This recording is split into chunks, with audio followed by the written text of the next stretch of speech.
Revachol is a city with a storied history. Once the capital of the world, the New York of the Disco Elysium universe, those days are now but a memory, as war-torn districts like Martinez stand as dilapidated monuments to the two conflicts that brought about its precipitous decline. The communist revolution that deposed the despotic and cocaine-obsessed suzerain kings, and the coalition invasion that followed and bombed the fledgling Revachol commune off the map.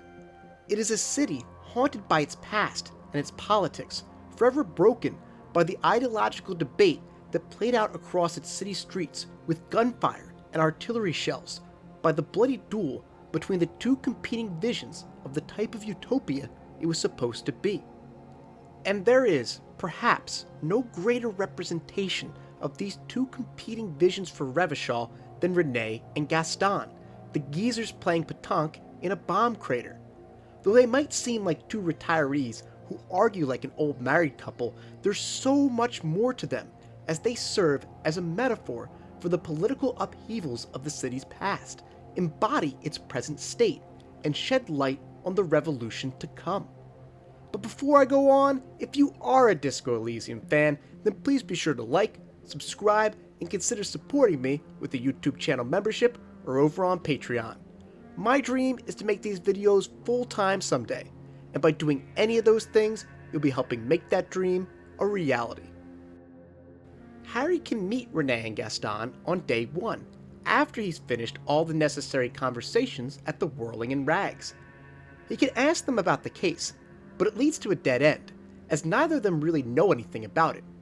Rene was out on medical leave on the night of the hanging, and Gaston's a small-time member of the Union, so he simply doesn't have any information the Disco Cop can't get from anyone else. What these two old-timers can tell Harry about, however, is Revachol's past.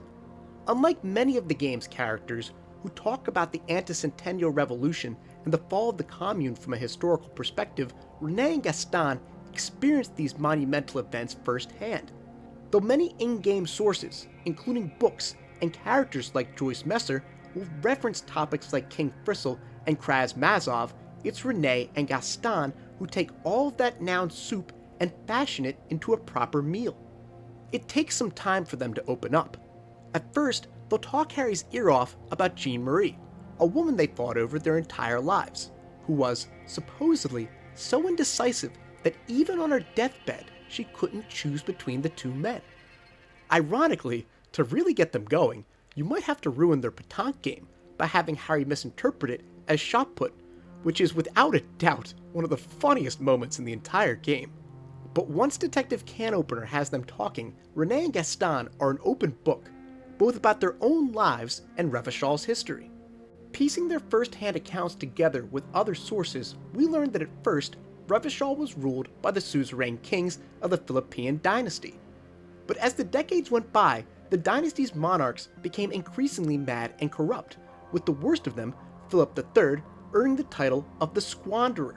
He was known for his extravagance. He converted his bedroom into a literal treasure chamber and spent exorbitant sums on cocaine, specifically purple cocaine.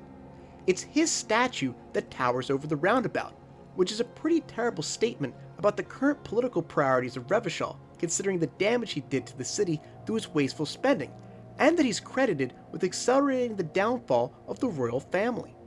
There are a lot of dudes in history who do not deserve statues, and this guy is towards the top of the list.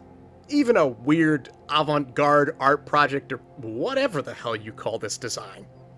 In any case, during the reign of his descendant, Guillaume Le Lion, the anti-centennial revolution took place, a global communist uprising that is perhaps better known as the World Revolution, as practically every nation in Elysium had to deal with their own Red Rebellion. But nowhere was the revolution more successful than in Revachol, where the Communist Party deposed the weakened suzerain kings and announced the formation of the Revachol Commune. The Commune didn't last long, however, as a coalition of governments led by the centrist moral intern swooped in and bombed the revolutionaries into submission. This whirlwind of conflicts, a successful uprising that was then immediately smashed into oblivion, is long over, as old as Rene and Gaston's feud over Jean Marie. But the scars still remain in the city, in its people, its politics.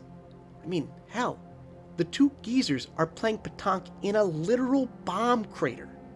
But Rene and Gaston don't just remember Revachol's traumatic history, they embody it. As shown by Rene's choice of outfit, he's struggling to let go of his memories. A former Royal Carabinier, a soldier who wielded a carbine rifle for the uninitiated, he marches around Martinez in his old military uniform and talks longingly of the days when the suzerain kings ruled over the region.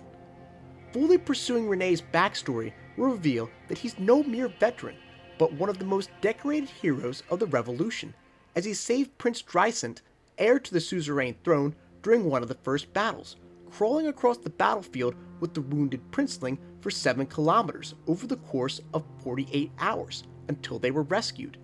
It's important to note that Dysant's jaw had been shot off before he landed on the ground next to Rene, meaning that the Carabinier not only had to drag the prince to safety, but treat the wound as well. Rene is grumpy as hell, and the kings he speaks of with such reverence were dope-headed dipshits who don't deserve even weird statues of them in the kingdoms they mismanaged. But credit where credit is due. Back in the day, Rene was a badass. Gaston, meanwhile, represents the modern, centrist version of Revachol. He's a union member, a clearly liberal institution. But you don't see him actually striking with the rest of the membership, suggesting that he isn't quite as left of center as his allegiances might suggest. And at the same time, he spends every day hanging out with a literal walking monument to the city's fascist past, which tells us that he isn't really all that put off by the memory of the cocaine-fueled monarchy. So if Rene represents Revachol's fascist past and Gaston its centrist present, then what does that mean for Jeanne Marie, the woman they fought over their entire lives? She, of course, symbolizes Revachol itself. If you seek out the roots of this love triangle, it goes all the way back to when Rene and Gaston were children, fighting over Jeanne Marie's attention. But before Rene went off to war to fight the communards on behalf of the monarchy, Jeanne Marie gave him maybells, the very same flowers that the deserter left on Classia's roof that become so important to the case in the second half of the game. This implies that during the reign of the Philippine kings, Jeanne Marie was truly with Rene, just as Revachol itself was ruled over by a fascist monarchy. This timeline of events is essentially confirmed by the photograph Harry can find in Rene's guard booth up on the docks, which depicts him and Jeanne Marie at the Revachol fair back before the revolution. Rene is, of course, dressed in his signature uniform, but he's smiling so genuinely and so widely that it's almost hard to believe that it's really him. It makes you feel for the guy and wish he'd been able to experience that type of joy his entire life.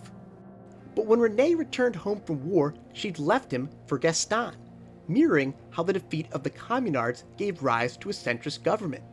And just as Revachol has spent the years since the fall of the Commune struggling to reconcile its fascist past with its centrist present, all while never really engaging much at all with the time period when it was actually communist, so too did she spend those years bouncing between Rene and Gaston, to the point where even in her final moments, she was unable to choose one man over the other.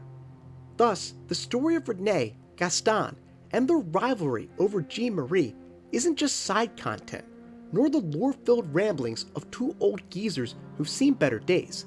It's an allegory for Revachol's past and present, and helps the player to better understand the city's shift from a fascist monarchy to a revolutionary commune, and finally, a centrist coalition.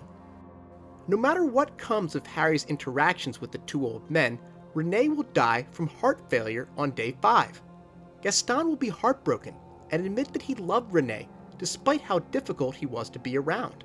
He says that if Jeanne Marie, the most beautiful woman in the world, could love Rene, then there must have been something about him worth holding on to. It's a gut-wrenching scene, and Gaston will remain there on the bench for the rest of the game, mourning the loss of his beloved friend. It's interesting to note that while Gaston's love for Rene is platonic, one of true friendship and brotherhood, Rene's feelings for Gaston went far deeper. According to the wiki, if Harry takes up the fascist vision quest a series of rather difficult checks will reveal that Rene had romantic feelings for Gaston, but chose to repress them rather than act on them. I was shocked when I heard about this. I didn't get that vibe at all from Rene, but it definitely deepens his character and is yet another example of how Disco Elysium really is one of those games that is just full of surprises and replay value. It also turns Rene from a symbol of fascism into a demonstration of how such repressive ideologies stamp out anything that doesn't conform to their values, in this case Rene's bisexuality, and makes me wonder what kind of person he would have been in a world that allowed him to be true to himself. No doubt he would have been happier than the bitter old man we meet in the game. But in terms of our metaphor, what does Renes Death mean for Revachol? I think you can interpret it to mean that the old Revachol, the fascist version of it, is fading into the distance, leaving its centrist present to lament the current state of affairs and look back longingly towards the past. But soon, it will have to confront the part of its history it's tried so hard to forget. The time when it was not Revachol, capital of the world, but the Revachol commune. Because by the end of the game, not far from where Gaston mourns his old friend, is a message painted in fuel oil that suggests that the long-awaited return is almost at hand. The prophesized revival of the ideology Rene fought against in his youth. And that's what makes Rene, Gaston, and their unseen former lover Jean-Marie so important to Disco Elysium. Thanks for watching. Big thanks to Isla Sound for allowing me to use her Disco Elysium fan music for these videos. Huge shout out to James Pruitt, Raven Lampkin, Corey Matson, Gustavo Balabi, Lil Caesar, Reed, and Pathonian, who receive early access to these videos thanks to donations of $5 to $10 a month. See you guys next time.